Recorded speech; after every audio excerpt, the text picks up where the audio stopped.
ada mahasiswa mencoba peruntungan ya, jual songkok dan baju muslim misalnya. 1 tahun tokonya tutup. Jual helm, jas hujan, 1 tahun tutup. Ada yang jual nasi kuning, sukses. Ada yang jual nasi goreng, mie goreng, sukses. Ada apa sebenarnya? Kok ada yang sukses, ada yang tidak sukses? Kendalanya di mana? Setelah saya amati, ternyata kendalanya di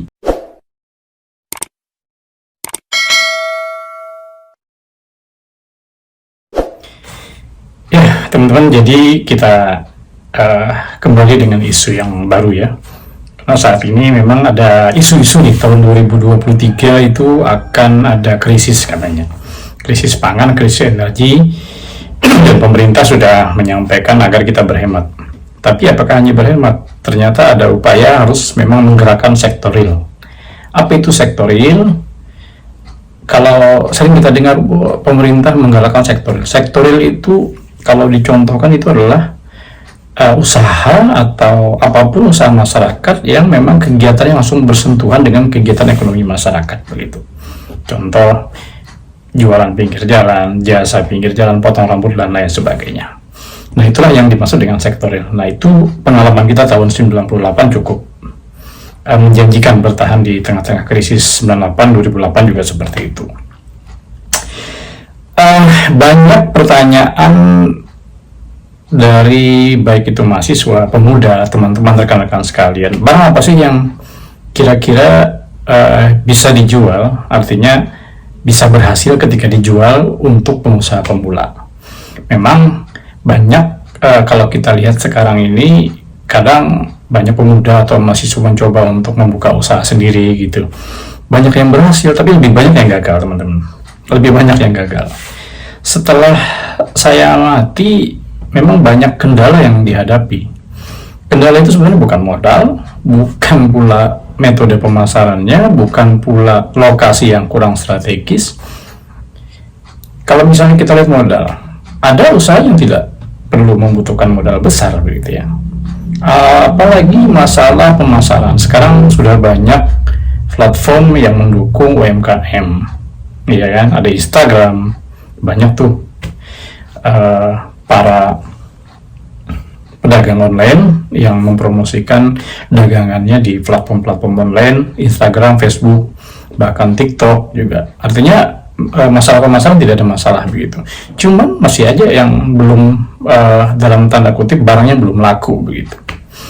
Bukan juga lokasi, karena memang sekarang perubahan lokasi jualan yang 10 tahun, 20 tahun lalu harus toko, harus ruko. Sekarang sudah menggunakan toko online yang hanya di kos-kosan, di rumah itu sudah bisa jualan. Nah, tapi masalahnya masih ada kendala. Contoh, ada mahasiswa mencoba peruntungan ya, jual songkok dan baju muslim misalnya. 1 tahun tokonya tutup, gagal total. Karena nggak mampu bayar sewa ruko tahun berikutnya gitu, atau sewa lapak tahun berikutnya tidak mampu lagi membayar. Ada juga teman yang mencoba peruntungan jual helm, jas hujan, 1 tahun tutup karena memang tidak mampu melanjutkan usaha tersebut karena memang biaya operasionalnya cukup tinggi, sewa khususnya. Nah, ada juga yang teman yang sudah sarjana coba jual kamera gitu ya, kamera, lensa dan lain sebagainya. 1 tahun, 2 tahun tutup karena nggak mampu bayar, modalnya sudah tidak mampu ditutupi. Ada pula yang coba peruntungan untuk jual handphone second misalnya. Nah, jual handphone second ini ada yang mampu bertahan 1 tahun, 2 tahun, cuma akhirnya tutup juga karena memang berbagai macam masalah, entah itu komplain pelanggan dan lain sebagainya. Ada pula yang juga coba jual ayam goreng terasi. Nah, ini sukses. Ada yang jual nasi kuning, sukses. Ada yang jual nasi goreng, mie goreng, sukses. Ada apa sebenarnya? Kok ada yang sukses, ada yang tidak sukses? Kendalanya di mana? Setelah saya amati, ternyata kendalanya di salah milih barang. Itu yang pertama. Yang kedua, setelah salah milih barang juga tidak bisa menjaga kualitas barangnya tersebut. Nah, ini istilahnya itu asal jual aja. Yang penting merasa laku, kemudian biayanya murah, jual. Nggak penting itu kualitas. Nah, ini masalah, kendala sebenarnya. Setelah dianalisis, ternyata kesukses itu kuncinya adalah Ini kata kuncinya adalah walaupun marginnya tipis tapi continue. Pilihlah barang yang memiliki sifat repeat order. Jadi ada istilah pemasaran namanya repeat order. Kalau dalam bahasa sederhananya adalah orang ketika beli sekali, besoknya beli lagi, besoknya beli lagi. Barang tersebut di tempat kita, itu yang bagus ya. Artinya barang repeat order ini memang menjanjikan di masa yang akan datang. Tapi nggak sembarangan barang itu repeat order. Memang dari teori pemasaran mengatakan bahwa ini loh cara repeat order, nggak bisa. Harus ada sifat barang-barang tertentu yang memiliki ciri repeat order. Coba bayangkan ya.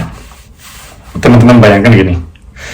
Apakah tiap hari atau tiap minggu helm orang yang sama beli helm? Atau orang yang sama beli jas hujan? Itu satu. Apakah tiap hari atau tiap minggu orang yang sama beli handphone second misalnya, atau beli kamera? Kira-kira apakah seperti itu? Tapi apakah tiap hari orang beli makan? Jelas. Apakah orang tiap hari beli minum? Jelas. Apakah orang tiap minggu beli pulsa ketika habis? Jelas. Paket data? Jelas. Tinggal bagaimana kita menjaga, memelihara pelanggan ini. Ya.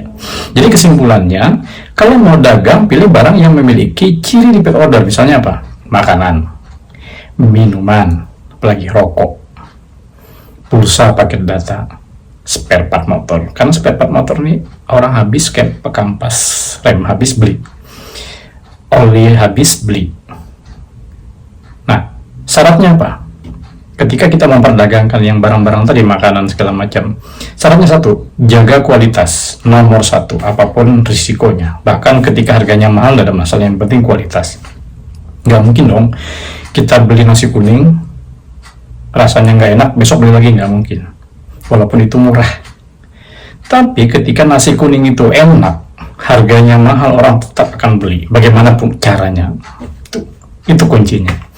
Kepercayaan pelanggan dijaga, kebersihan lingkungan tempat berjualan dijaga, keramahan dijaga. Walau margin kecil, contoh nasi kuning kita harga pokoknya 8.000, dijual 12.000, 13.000 per piring, kan untung 4.000, 5.000 tuh. Tapi kan berulang tiap hari, orang yang beli juga banyak, kalikan banyak. Sehingga kesimpulannya repeat order, pilih barang yang benar, jaga kualitas, jaga keramahan. Untung kecil gak ada masalah, tapi berlipat. Coba ingat dulu zamannya MLM ya, banyak juga yang para sales yang jualan vitamin, makanan juga itu.